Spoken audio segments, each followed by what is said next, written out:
परम पूज्य गुरुदेव परम वंदनीय माता जी सूक्ष्म रूप से विद्यमान हैं। दोस्तों नमन करता हूँ। दोस्तों, मानव जीवन हमें मिला है, इस बात के लिए मैं कोटि कोटि उस परम सत्ता को बार बार मैं नमन करता हूँ। और मानव जीवन तो मिल गया था, लेकिन मानव होता क्या है आखिर? जो हम इतने सारे मानव धरती पे हैं, तो आखिर ये मानव है कौन? ये सवाल आज से सतयुग में जब धरती पे पहली बार मानव आए तो सतयुगी समाज से आए। उसमें सभी मानव धर्म अर्थ काम मोक्ष प्राप्त करना मानव जीवन का लक्ष्य। जब वेद धरती पे आए तो वेद कब आए? वो वेद आए सनातन से। तो यहाँ सनातन कौन है? यहाँ पूरे ब्रह्मांड में सनातन कौन है?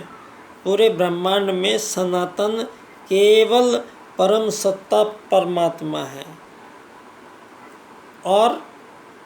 और उसका ही, परमात्मा का ही एक अंश, मूल अंश, एक आत्मा जो धरती नामक ग्रह, जो बड़ी विशेष परिस्थितियां बनाई गई है। ऐसी नीचे जाओ तो एक कहीं चांदी जस्ते, गैस फैस, ये प्लेटलेट्स, इनके बीच में अलग अलग तरीके के, पूरी धरती की जो संरचना है वो एक अद्भुत आश्चर्य कर देने वाली है मानव जीवन में। और धरती में जो जैसा बीज डालते हैं, उसमें मिर्ची का बीज बो दिया, एक जगह उसमें गन्ने का बीज बो दिया, तो दोनों जगह से मिट्टी वही है। दोनों जगह से जो फसल उगेगी, एक को तीखी लगेगी, एक को मीठी लगेगी। तो जहाँ इतना चमत्कार ही धरती पे है, मानिए, सोचिए आप जरा, आप लोग। और हाँ, एक बात और समझ लेनी भी आवश्यक है। ये धरती है तो इतनी महत्वपूर्ण, बहुत ही महत्वपूर्ण है कि ये चमत्कारों से भरी पड़ी है। इसमें जादूगरी शक्तियाँ बहुत ज़्यादा हैं। मानव उस ओर जा नहीं पा रहा है, क्योंकि मानव को इसको ये सामने जो खनिज संपन्नताएँ देखी जा रही हैं, इन खनिज संपदाओं को खरीदना बेचना एक ऐसा व्यापार सा, एक जीवन का एक ऐसा दर्शन बना दिया है कि मानव के लक्ष्य कुछ और लेके जो धरती पे आया था, जो मानव धर्म अर्थ काम मोक्ष को ब्रह्मचर्य ग्रस्त वानप्रस्थ संन्यास के माध्यम से योग में जीवन की परिकल्पना यहाँ पर वेदों के द्वारा दी गई है। यहाँ मानव को उसके इंद्रियों के सुखों के लिए जिंदा नहीं रखा जाता है। यहाँ सबसे पहले तो अगर हम कोई बात करेंगे भी दुनिया में, तो सबसे पहली बात जो आएगी, कोई मानव जो है उसको भोग मार्ग से योग मार्ग में आपको लाना पड़ेगा। तो जो युग परिवर्तन में क्या है? युग में यही परिवर्तन है कि जो ये भोगी लोग हो गई ये दुनिया, इनको योगी लोगों में कन्वर्शन देना है। तो ये जो पूंजीवादी आधारित लोकतंत्रवाद की राजनीतिक प्रणाली से दुनिया में जो हो नहीं सकता था, वो चीज़ ये किए बैठे हैं कि आत्मत सर्वभूतेषु वसुधैव कुटुंबकम का सिद्धांत 84 लाख प्रकार के जीवों के करोड़ों साल से आज तक समझ में आ रहा है। लेकिन मानव प्रजाति के समझ में ये बात नहीं आ रही है आज तक भी कि एक ही जीव प्रजातियों के अंदर मानवों के बीच में किसी भी प्रकार की कोई आज़ादी नहीं हो सकती है, ना कोई गुलामी हो सकती है। आत्मवत सर्वभूतेषु का सिद्धांत धरती के प्रत्येक जीवधारी के स्वतः उसकी आत्मा में भरा हुआ है। आप देख सकते हैं, आप देख सकते हैं, मधुमक्खी के छत्ते को देख सकते हैं, आप चिड़ियों सारस के झुंडों को देख सकते हैं, आप हाथियों के झुंडों को देख सकते हैं, आप धरती पे चींटियों के झुंडों को देख सकते हैं। ये जरा सा जीव भी दो ही सिद्धांतों पे अपने जीवन को सब काट रहे हैं। कोई व्यवधान 84 लाख प्रकार के जीवों में जो आए हैं, ये वो मानव की इस विकास को, जिसने मानव में विकास कहा, विकास ऐसा जिसने भौतिक संसाधनों को दोहन करके, उनके परावर्तन करके और भौतिक संसाधनों के आधार पे एक ऐसा सिस्टम बना दिया कि बिजली आएगी तो घर में चक्की चलेगी, बिजली आएगी तो हीटर चलेगा, बिजली आएगी तो पंखा चलेगा, बिजली आएगी तो कंप्यूटर चलेगा, बिजली आएगी तो मतलब बिजली आएगी तो सब कुछ है। अगर बिजली नहीं मिली आपको तो सारी दुनिया भर के ये अड़ंगे लेके बैठे रहो आप। पूंजीवादी भोगवाद में मानव की मैं एक बात ये आप बड़े आसानी से मैं समझा सकूंगा आपको। भाई पूंजीवाद का मतलब क्या है, पहले तो ये जान लेना आवश्यक है। क्यों? यहाँ पर जो मानव धरती पे आया है तो ये मानव पंडित दीनदयाल उपाध्याय जी हजारों साल बाद में ही इसी भारत से वह भी एक राजनीतिक दल में जाके और देश की राज्य की नीति पर जो उनकी नीतियाँ चल रही हैं उनकी नीतियों पर आगामी विश्व कैसा होगा उसकी आधारशिला जो है वो पंडित दीनदयाल उपाध्याय जी ने वो 4 सूत्रों में प्रस्तुत कर दी है जो उन्होंने बॉम्बे अधिवेशन में दिए थे। उन्होंने वो एकात्म मानववाद का सूत्र दिया, उन्होंने अर्थायाम का सूत्र दिया, उन्होंने आर्थिक लोकतंत्र का सूत्र दिया और उन्होंने अंत्योदय का सूत्र दिया। तो पंडित दीनदयाल उपाध्याय जी के जब ये 4 सूत्र मिल जाते हैं इस क्रम से, आर्थिक लोकतंत्र द्वारा अर्थायाम आधारित एकात्म मानववाद की स्थापना विश्व राजनीति में, तो अंत्योदय की प्राप्ति हमें हो जाएगी। तो कहने का मतलब ये है कि मानवों के बीच में ये सवाल आज हर जो मानव धरती पे जिंदा हैं, जिनको मारा जा रहा है, मर रहे हैं, वो तो देख ही रहे हैं हम लोग। लेकिन अब ये समय आ गया है कि इस धरती पे ये तय कर लिया जाए कि एक आखिर इस धरती से सारे युद्ध एक साथ समाप्त हो जाएं। बोलो क्या चाहते हो, मुझे एक दिन में बता दो, मैं सारी दुनिया में वो चीज़ कर दूंगा जो आप लोग चाहते हैं। बदले में सारी धरती से सारे हथियार गायब कर दो। मानव है सर्वश्रेष्ठ जीव है, तो मानव बन के रहो। मानव बन के रहने का मतलब क्या है आपका? मानव बन के रहने का मतलब ये है कि मानव जानवर नहीं है। तो जानवर नहीं है ये जो पूरी दुनिया को आपने सुप्रीम कोर्टों के माध्यम से आज शादी के पश्चात स्त्री पुरुषों को अन्य को शारीरिक संबंध स्थापित कर सकते हैं, ऐसा आप सुप्रीम कोर्ट के माध्यम से भारत में उस प्रकार का वातावरण रचा गया है। अब यहाँ पे तो सारे आप ट्रिलियन इकोनॉमी में चले जाइए, आप भी बहुत बड़े हवाई जहाज उड़ा लीजिए, आप भी कुछ कर लीजिए, आप भी यहाँ पे अडानी साहब बन जाइए देखते देखते। पॉलिसी वो लोग जो चाहते हैं वही पॉलिसी को, चाहे वो कांग्रेस है चाहे वो भाजपा है, दोनों की दोनों आर्थिक उदारीकरणवाद की पॉलिसी से ही चली है। और इन्होंने सारी दुनिया में उन लोगों ने, चालाक लोगों ने इन लोगों को आर्थिक उदारीकरण, आर्थिक वैश्वीकरण नाम से सारे देशों पे पहले ही हस्ताक्षर कराए हुए हैं। तो और उसी के बनस्पत ये इन्हीं का पैदा किया हुआ जो लिखा नहीं था, जो धरती पे राजनीति आई पहली बार, तो राजनीति का पहला ये साफ हो चुका था, एक बनेगी सरकार और एक रहेगी जनता। जनता सारी एक समान होगी और सरकार वो सारी पूर्ति करेगी जनता की। तो ये विधान था।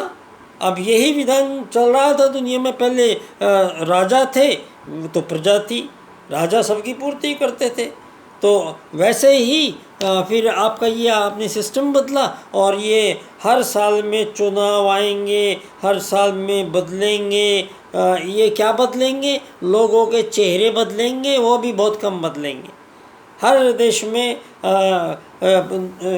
में 2 या 3 ऐसी की राजनीतिक पार्टियां बना रखी हैं जिनको ज़्यादा चंदा आता है, ज़्यादा वो वोट वाले हो जाते हैं। वो देशों में डिवाइडेशन, मतलब आप किसी धर्म के प्रति बैठ जाते हैं, वो बोलते हैं हम आपके दूसरे धर्म में बैठ जाते हैं। तो मतलब देश क्या है इनके लिए, इन पूंजीपतियों के लिए देश मात्र की कल्पना क्या है?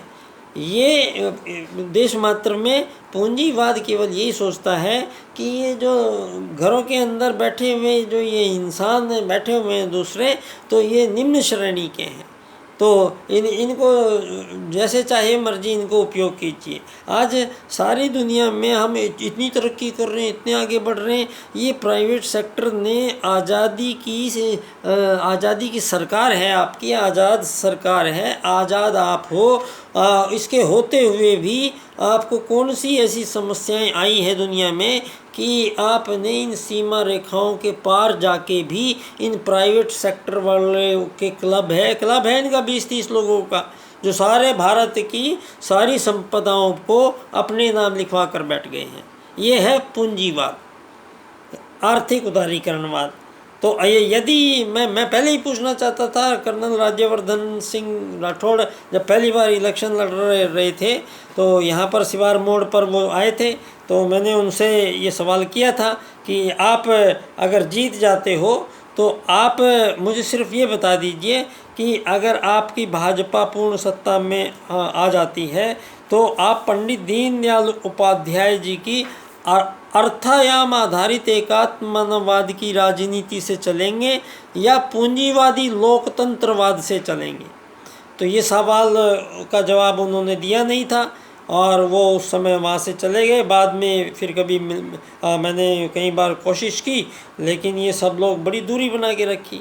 तो ये जो विषय पंडित दीनदयाल उपाध्याय जी का है, ये किसी राजनीतिक पार्टी का नहीं है, ये कोई राजनीतिक पार्टियों की गोटी सेकने का नहीं है, ये मानव को उसकी असली पहचान बताने वाला है और मानव के सामने जो परिस्थितियां बनाई जा रही हैं वो मानव को आज तक धरती पर इस शरीर में भूख प्यास नींद सोना जागना मकान गाड़ियाँ बच्चों की फीस बिल बिजली के गैस के उनकी शादियों के लिए दहेज, ये सारी चीज़ों से मानव को मुक्त किया जा रहा है। एकात्म मानववाद में हम स्थापित उस एक शर्त के साथ कर रहे हैं, सारी धरती पे जो 7 अरब लोग हैं, इन 7 अरब लोगों को हम एक समान आत्मा मानेंगे और एक समान आत्मा जब दिखाई देंगी तो भेद किसी में कोई किसी प्रकार का स्वीकार नहीं है। तो ये सारी जो धरती पे सीमा रेखाएं हैं इनको एकदम हटा दो, इनका कोई मतलब नहीं है। ये हम कोई जानवर थोड़ी है बाड़े में रखा जाएगा, ये मानव जानवर नहीं है कि बाड़े बना के आप इनको जंजीरें बांध के रखोगे और बाहर लिख दो कि आज़ाद देश हैं। आज़ादी कैसी होती है अब आपको ये समझ में आ जाएगा कि सारी धरती की वसुधैव कुटुंबकम होगा। वसुधैव कुटुंबकम क्या होता है? आदरणीय मोदी जी, आपने तो G20 में ही वसुधैव कुटुंबकम कर दिया और पूरी दुनिया को चौंका दिया, उसके लिए बहुत बहुत धन्यवाद। लेकिन निवेदन यही था कि G20 में चीन और रूस जो जिनके पास जनसंख्या सबसे ज़्यादा है वो राष्ट्र तो वसुधैव कुटुंबकम का हिस्सा बने ही नहीं, और केवल ये G20 वाले ही अगर वसुधैव कुटुंबकम थे तो फिर ये 199 आज़ाद देशों की सरकारों के बीच में बैठे हुए वो निरीह मासूम गरीब मुजले बेचारे लोग जिन पे यातनाएं की जा रही हैं, सारी दुनिया गरीबों पे यातनाएं की जा रही हैं, महिलाओं पे अत्याचार बढ़ते चले जा रहे हैं, मानव में मानवीयता ख़त्म होती चली जा रही है, अमानवीयता की ओर सारी दुनिया जा रही है। सारी दुनिया में सेक्स और नशे का प्रसार सारी दुनिया में अवेलेबल है। उन धनपतियों के लिए सारी धरती पे व्यभिचार शब्द ही हटा दिया गया है कानून से, भारत में से। व्यभिचार जिसके लिए मानव को सबसे कठोरतम दंड है भारत में, उसी एक व्यभिचार को हटा दिया आपने। तो आप हमें कौन सी दुनिया में ले जाना चाहते हैं? मेरा निवेदन ये था। मैं आपको अगर आप सब लोग नहीं से होता है कई बार इसमें कोई भी बड़ी बात नहीं है। ये जो विचार बने हैं ये पंडित दीनदयाल उपाध्याय जी के जो थ्योरी बनी है, ये थ्योरी अपने आप सब कुछ प्रकट कर देगी। आप इस विधा से इनकी व्याख्या मैं करता हूँ, आप मेरे व्याख्यान में आइए। मैं सबको लिख चुका हूँ, सबको बोल चुका हूँ, बार बार मैं बोलता हूँ। मेरे 3 विषय है, मानव एकात्मवाद से समग्र व संपूर्ण वैश्वीकरणवाद, टोटल एंड कंप्लीट ग्लोबलाइजेशन। तो ये जब इस विषय पे भाषण होंगे तो एक विषय बन जाता है आत्मवत सर्वभूतेषु वसुदैव कुटुंब का मिलान। मोदी जी आप लिखते हैं वसुदैव कुटुंबकम, वसुदैव कुटुंबकम का कोई अर्थ समझा ही नहीं। क्यों होता नहीं उसका कोई मतलब? क्यों नहीं होता? क्योंकि सबसे पहले आत्मवत सर्वभूतेषु होता है। पहले आप धरती पे आत्मवत सर्वभूतेषु बोलिए, लिखिए। उसके बाद आत्मवत सर्वभूतेषु बोलिए, लिखिए, मानिए। उसके बाद यहाँ पर वसुदैव कुटुंबकम को लिखिए। और वसुदैव कुटुंबकम का मतलब सीधा सा एक ही है कि सारी धरती की सारी सीमा रेखाएं एकदम समाप्त हो जाएंगी, मानव आज़ाद हो जाएगा, युद्ध कभी होंगे नहीं, मानवों के बीच में कोई बैर नहीं, मानवों की औकात एक समान, यात्री समान। सारी धरती पे मैनेजमेंट इतना ज़बरदस्त हमने कर लिया है अर्थायाम आधारित एकात्मवाद से 7 अरब लोगों को अर्थायाम आधारित एकात्मवाद की राजनीति से हम सारे संसार की राजनीति को लीड करने जा रहे हैं। दोस्तों, अब हमें धरती के ये युद्ध होते रहेंगे, हम आते रहेंगे, मरते रहेंगे, चलते रहेंगे, ये कलेशा मिटा के इसी बार चलना है कि परमात्मा ने मानव को ये कहा है कि मानव धरती पे मानव मात्र एक समान, नर नारी एक समान। परम पूज्य गुरुदेव का युग परिवर्तन है ये। तो अब आपको सबको नैतिकता में आ जाना पड़ेगा। अनैतिकता यहाँ पे नहीं चलेगी। अब उसके लिए परम पूज्य गुरुदेव ने सारी चीज़ें कर रखी हैं, आप चिंता मत कीजिए। ये युग निर्माण योजना जो चल रही है और जो ये युग परिवर्तन चल रहा है, ये अपने बहुत तीव्र गति से चल रहा है, आप लोग इसको देख सकते होंगे। तो यहाँ पर एक बहुत बड़ा परिवर्तन जो समस्त संसार की राजनीति में होने जा रहा है, जिसके जनक वही परम पूज्य गुरुदेव के प्रथम शिष्य पंडित दीनदयाल उपाध्याय जी, जिन्होंने जनसंघ पार्टी की स्थापना उत्तर प्रदेश में की थी और उसका चुनाव चिन्ह उसी अखंड दीपक को बनाया था। और गुरुजी से वो कितनी बार मिलते थे और गुरुजी से कोई बच जाता ऐसा हो नहीं सकता। लेकिन तपस्वी दीनदयाल उपाध्याय जी की भी तपस्या बहुत तकड़ी थी। गुरुजी तो गुरुजी हैं, लेकिन उनके उस चेले की तपस्या 18 साल तक का हुआ, जब तक उसके माँ बाप, भाई बहन, मामा, चाचा, ताता, फूफा सब खत्म, सब मर गए बेचारे के। ऐसी परिस्थितियों में रहा। ट्रेन में उनके सारे रिश्तेदार काम कर थे, वो यूपी के आगरा जिले के थे, चंद्रभान नंगला के। परम पूज्य गुरुदेव अमलखेड़ा के थे, दोनों उपाध्याय जी थे। तो दोनों के बीच संभवतः कोई रिश्तेदारी भी थी उनकी, तो मिलन कई बार हुआ है। और वो मिलन ऐसा तो हो ही नहीं सकता था, युग परिवर्तन राजनीति के बिना ही हो जाएगा। तो परम पूज्य गुरुदेव ने तो पहली राजनीति में बोला है कि राजनीति में हमें हिस्सा लेना चाहिए, किताब उन्होंने लिखी है। तो हमें राजनीति में हिस्सा इसलिए लेना पड़ेगा कि दुनिया को धर्म क्षेत्र अलग कर दिया गया है। धर्म क्षेत्र अलग अपने वक्तव्य बयान देता है, अपने अलग कार्यक्रम करता है। वो धर्म क्षेत्र जब सुप्रीम कोर्ट इस तरह की बातें यहाँ पे आई हैं, एक भी धर्म क्षेत्र ने उस पर बात नहीं की, एक बार भी बात नहीं की। ये धर्मों को दबा के राजनीति ने रखा गया है, विभाग अलग किया गया है, उनको संतुष्ट किया गया है। तो ये राजनीति जो चली है, ये केंद्रीयकरण किया है।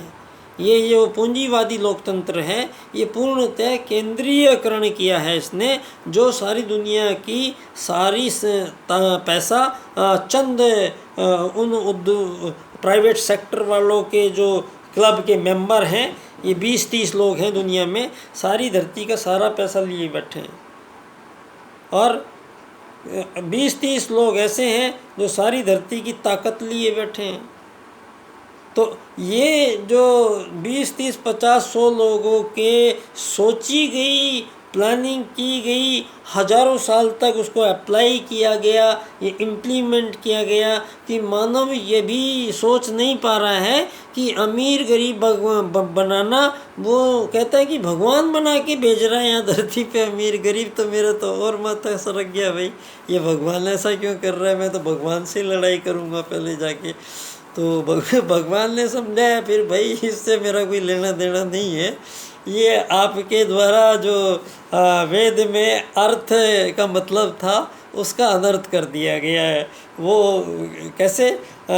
वेद में अर्थ का मतलब है कि मानव समुदाय जब धरती पे जाएंगे तो हो सकता है उनको कुछ समस्याएं आएंगी, कोई बात उनको आदान प्रदान करना पड़े, वस्तु विनिमय करना पड़े या सेवा सहायता करनी पड़े एक दूसरे की, तो वो सब एक दूसरे से मिल के और सब सहायता करके उस समस्या का निराकरण करेंगे। तो केवल अर्थ का मतलब क्या है? अर्थ का मतलब है समस्या का निराकरण करेंगे। तो ये अर्थ का मतलब धन रुपया पैसा सोना चांदी ये नहीं है। इस बात को क्लियर हुई है पंडित दीनदयाल उपाध्याय जी कहते हैं अर्थायाम में कि धरती पे मानव यदि किसी दूसरे मानव से कोई वस्तु विनिमय करता है, किसी से कोई सेवा सहायता लेता है, तो क्या बदले में क्या देगा? ये बदले में मैं ये चीज़ दूंगा आपको, तो ये मैं जब दूंगा पहले ये बताओ मुझे बदले में क्या दोगे। दीनदयाल जी कहते हैं यहाँ पर ऐसा कुछ नहीं है कि बदले में कोई कुछ नहीं देता है, बदले में लेने देने का विधान ही नहीं है। 84 लाख प्रकार के जीवों में आत्मत सर्वभूतेषु के सिद्धांत को जब हम मानव जीवन के सामने रखते हैं तो दूसरे मानव से हम कैसा व्यवहार करेंगे ये तय करता है कि एक आत्मा दूसरी आत्मा को क्या समझती है। तो यहाँ यह आत्मत सर्वभूतेषु, सारी धरती पे समान आत्मा। तो आपने आज ही जो ये लोकतंत्र और इतने सारे हमारे जो वेद में जो जातियाँ नहीं थी, वो कर्म थे, वो आज भी कर रहे हैं लोग ऐसे ही। आज भी आपकी सड़कें साफ़ की जा रही हैं, आज भी बेचारे लगे हुए हैं लोग, आज भी वो सेना पे मर रहे हैं लोग क्षत्रिय कहलात के।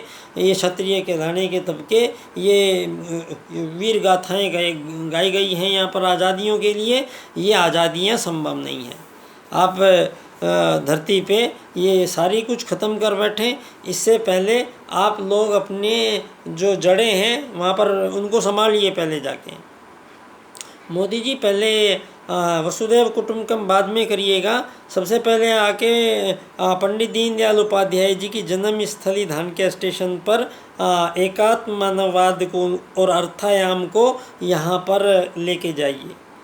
आप यहाँ पर आए थे अभी, लेकिन यहाँ के स्थानीय लोगों ने मैंने दीनदयाल उपाध्याय जी पे पिछले 22 साल से यहीं रहता हूँ, इनकी जन्मस्थली के पास, और बच्चा डॉक्टर मेरा नाम है। मैं देव संस्कृति विश्वविद्यालय शांति कुंज हरिद्वार से समग्र स्वास्थ्य प्रबंधक प्रथम श्रेणी 2005 का मेंबर हूँ, और परम पूज्य गुरुदेव के युग परिवर्तन में सूत्र की भूमिका निभा रहा हूँ।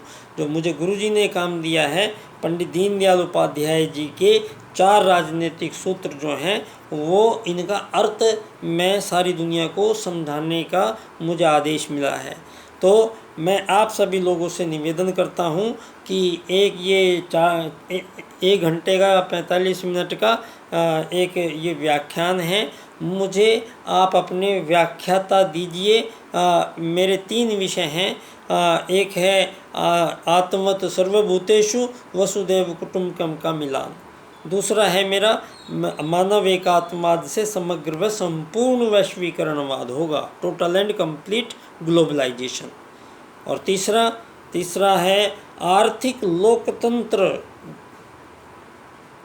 लोकतंत्र द्वारा अर्थायाम, न धन की कमी न ज़्यादा, अर्थायाम आधारित एकात्म मानववाद, मानव एक आत्मा है, शरीर नहीं है, एकात्म मानववाद की स्थापना जब हम सारी दुनिया में कर लेंगे 7 अरबों लोगों के लिए, तब हम अंत्योदय को प्राप्त करेंगे। वो अंत्योदय क्या होगा, उसमें सारी धरती के 7 अरब लोग जो हैं वो सब एक ही रेखा में आ जाएंगे, एकात्म मानववाद की रेखा में। और ये करने से पहले मानव के जो जितने भी समस्याएं थी, मानव को ज़मीन नहीं खरीदनी है, मकान नहीं बनाने हैं, उसको बच्चों की फीस नहीं जमा करानी है, उसको बच्चों के इलाज में नहीं खर्चे करने हैं, बच्चों के पढ़ाई में ट्यूशन में खर्चा नहीं करना है, बच्चों की शादी दहेजों में कुछ करना नहीं है, मकान बनाने नहीं है, कुछ गाड़ियाँ खरीदनी नहीं है, कोई किसी के प्रति मतलब आपके जो ऐसी समस्या जितनी भी आई हैं जीवन में, वो सारी समस्याओं की सारी पूर्ति आपको जीवन भर निःशुल्क प्रदान की जाएगी 7 अरब लोगों को। 7 अरब लोगों को 4 चरणों में गिन के रखा जाएगा और उनको वही वेद काल के अनुसार धर्म अर्थ काम मोक्ष की प्राप्ति का मार्ग में हम इसको लेके आएंगे। और ये होगा कैसे, ये होगा ब्रह्मचर्य, गृहस्थ, वानप्रस्थ और संन्यास। तो यहाँ सब चीज़ों में, यहाँ ब्रह्मचर्य में, यहाँ 18 से 21 साल तक धरती पे लड़का और लड़कियों को ब्रह्मचर्य से रहना सबसे ज़्यादा अनिवार्य होगा। और उनको तो कभी ये सबसे पहला काम तो यही किया जाएगा दुनिया में कि दुनिया में ये नारियों के प्रति जो नंगा नारियों को दिखाया गया है, दिखाया जा रहा है धरती पे, ये यहाँ पर ये चाहे कोई सा भी आपका फेसबुक ट्विटर ये हो, हम इसकी परवाह नहीं करने वाले हैं। अब हमें आगे बढ़ के हमें लीड करना है धरती को। हमें पशुत्व गुण से भरे हुए लोगों पे, वो हम पे राज कर रहे हैं, वो हम पे कानून बता रहे हैं, वो हमें बताएंगे धरती पे। हम बताएंगे आत्मत सर्वभूतेषु और वसुदेव कुटुंबकम से। यहाँ ये 5-7 महिलाओं को, महिला अधिकारों के नाम पर जो ये व्यभिचार कराया गया दुनिया में, मानवों को मजबूर किया गया, तो व्यभिचारी समाज के अंदर आत्मसम्मान आएगा कहाँ से, उसमें आत्म गौरव आएगा कैसे? आपने सारे चरणों में जो छेड़छाड़ की है उसी का दुष्परिणाम है ये दुनिया। और अब परम पूज्य गुरुदेव इस दुनिया को ऐसा छोड़ नहीं सकते हैं। और अब समय आ गया है। समय कैसा आ गया है? समय आ गया है युग परिवर्तन का। तो युग परिवर्तन में सबसे बड़ी बात क्या है? सबसे बड़ी बात युग परिवर्तन की है कि मानव का जो आपस में पहचानने का जो मुद्दा है वो बदल जाएगा। आज यहाँ धरती पे शरीर मान के राम फूल मन फूल, फलानी जाति ढिमकी जाति, पूर्व वाले पश्चिम वाले, ये विकसित अविकसित अल्पविकसित विकासशील, ये SC वाले, ये ST वाले, ये जनरल वाले, ये G20 वाले, ये G40 वाले, ये जातियों के महाकुंभ के वो मठाधीशधारी, ये सारी दुनिया में जो फैलाया गया है धरती पे मानवों को इस कदर भ्रमित करने के लिए। तो अब मानव चूँकि एक परमात्मा का अंशात्मा है, तो मानव यहाँ पर धरती पे किस लिए आता है? अपना विकास करूँगा। तो विकास क्या करूँगा? यहाँ पर आपने मानव को शरीर समझ के उसके रोटी कपड़े मकान के लिए जीवन भर तरसाया है। यहाँ मानवों के यातनाएँ दी गई है, घोर यातनाएँ दी गई है इन चीज़ों के लिए। मानवों पे नरसंहार किए गए हैं यहाँ पे इन चीज़ों के लिए। यहाँ ये जो मानव है इसको डाई कैसी बनाई है इस चीज़ पे डिपेंड करता है। तो यहाँ जो हमारे वेद काल का अपने तिरस्कार जब हुआ, हालांकि भगवान राम, भगवान कृष्ण, या अभी हमारे तक्षशिला नालंदा के विश्वविद्यालय चाणक्य की अर्थनीति जो पूरी वैदिक अर्थनीति है, यहाँ तक हम उस चीज़ को संभाल के आए हैं। अब चाणक्य की राजनीति शास्त्र तो सभी विश्वविद्यालय में पढ़ाए जाते हैं। आज सबसे ज़्यादा ज़रूरत दुनिया को इस अर्थ का ठिकाना लगाना पड़ेगा, नहीं तो आदमियों की तो कोई कीमत ही नहीं रही। आदमियों में तो घोड़े बरसाए जा रहे हैं, धरती पे वजूद मिटाए जा रहे हैं, लाइव वीडियो देख के लाइक्स कमेंट्स किए जा रहे हैं। ये कौन सी दुनिया है? तो दोस्तों, पंडित दीनदयाल उपाध्याय जी की जन्म स्थली पे मेरे विषय है मानव एकात्मवाद से समग्र व संपूर्ण वैश्वीकरणवाद। मेरा नाम बच्चा डॉक्टर, बाल्यकाल सेवा संस्थान का अध्यक्ष। आप सभी को मैं आमंत्रित करता हूँ। धन्यवाद।